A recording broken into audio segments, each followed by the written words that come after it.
அனைவருக்கும் வணக்கம். நாம் இன்றைக்கு பார்க்கக்கூடியது கல்லுப்பு பரிகாரம்.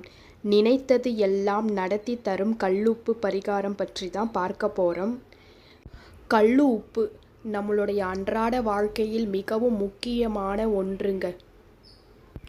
உப்பில்லா பண்டம் குப்பையிலே அப்படின்னு நம்மளுடைய முன்னோர்கள் சொல்லி இருக்கிறாங்க. பொதுவாக நம்மளுடைய சமையல் அறையில் கல்லுப்பு இல்லாத வீடே கிடையாதுங்க. கேட்டதை நினைத்ததை கொடுக்கும் கல்லுப்பு பரிகாரத்தை எப்பொழுது செய்ய வேண்டும், எப்படி செய்ய வேண்டும், எத்தனை நாட்கள் செய்ய வேண்டும், இந்த வீடியோவில் முழு விவரமாக நாம் பார்க்கலாம் வாங்க.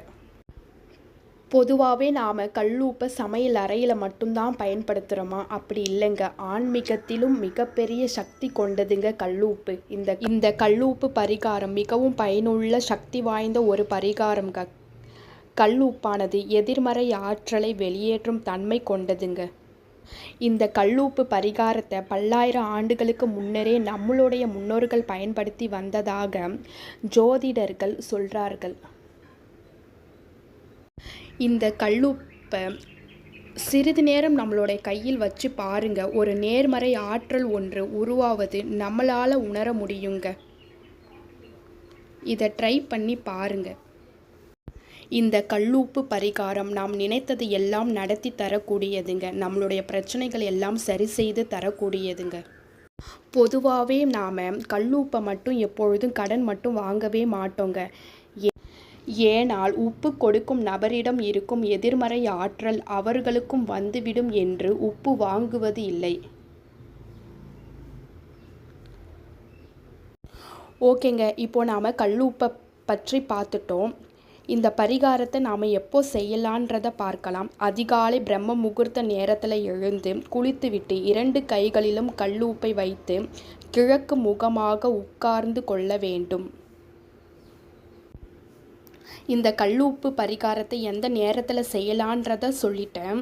இதை எப்படி செய்யலான்றதை பார்க்கலாம். நமது மடியில் ஒரு வெள்ளை நிற காகிதத்தை கொண்டு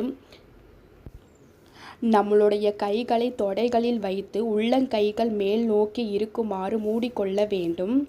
பின் உங்களுக்கு விருப்பமான எந்த தெய்வம் உங்களுக்கு பிடிக்குமோ அந்த தெய்வத்திடம் பிரார்த்தனை வைக்க வேண்டும். மனதில் கூறிக்கொண்டே இருக்க வேண்டும். நம்மளுடைய உப்பு பரிகார பிரார்த்தனை சுமார் 15 நிமிடங்கள் வரையாவது நேர்மறையாக நம்மளுடைய எண்ணங்கள் செயல்படுத்த வேண்டும். நம்மளுடைய எண்ணங்கள் முழுவதும் நேர்மறை ஆற்றலை கொண்டதாக இருக்க வேண்டும். எடுத்துக்காட்டாக, கடன் தீர வேண்டும், எனக்கு நிறைய பணம் கிடைக்க வேண்டும், என்னுடைய கடன் பிரச்சனைகள் முழுவதும் தீர்ந்துவிடும் என்று நேர்மறை பிரார்த்தனைகளை கூற நம்மளுடைய நேர்மறை ஆற்றல் அதிகரிக்கும். நம்மளுடைய பிரார்த்தனையும் கைகூடும். நான் சொந்த வீடு வாங்கி விடுவேன், என் பிள்ளைகள் நன்றாக படுகிறார்கள் என்று நேர்மறை ஆற்றலை கூற நம்மளுடைய பிரார்த்தனைகள் அனைத்தும் கைகூடும். எப்பொழுதுமே கடவுளிடம் நேர்மறை ஆற்றலோடு பிரார்த்தனைகள் செய்தால் நம்மளுடைய பிரார்த்தனைகள் எல்லாமே கைகூடுங்க. இப்படி நம்மளுடைய கல்லுப்பு பரிகாரத்தை ஒரு 15 நிமிடமாவது நேர்மறை ஆற்றலோடு கூறிக்கொண்டே இருக்கணுங்க.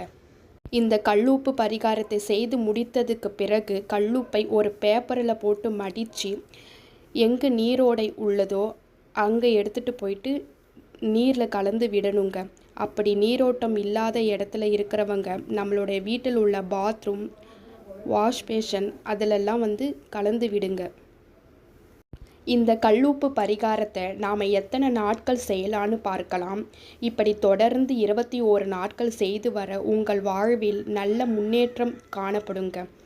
நம்பிக்கை உள்ளவர்கள் இந்த பிரார்த்தனையை 21 நாட்கள் வரை தொடர்ந்து செய்து பாருங்க.